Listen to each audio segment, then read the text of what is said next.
For that wonderful question. Parang beauty pageant yung question. Hi, good morning everyone!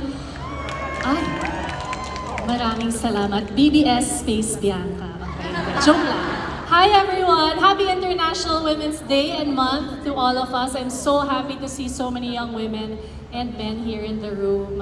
Tama yung sinabi ni Sir Steven kanina that you are not just the future, you are the now. So this particular theme, rights, justice, action for all women and girls, para sa inyo talaga.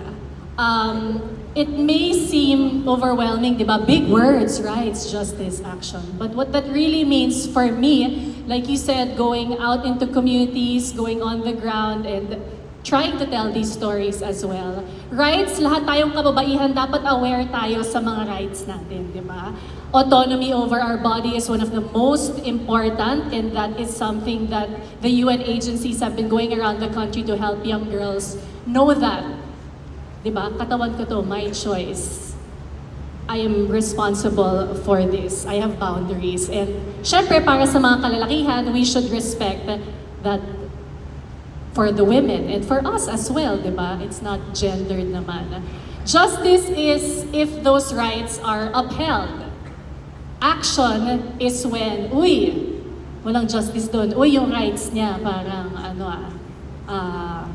medyo someone is trampling over this person's rights. Then you take action.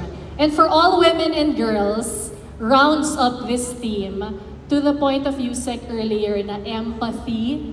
Yes, it's very strong in women, and I think that is our superpower na even if tayo alam natin rights natin, nothing is happening to us, that we are being harassed or abused, but if someone in our circle is, diba? Then it translates to, we want justice for them. Then it translates to, we'll take action to advocate for them because it seems like they cannot or have no ability to advocate for themselves. So if you distill the theme, sobra talaga niyang importante para sa ating lahat. We should have empathy for others for what they are going through.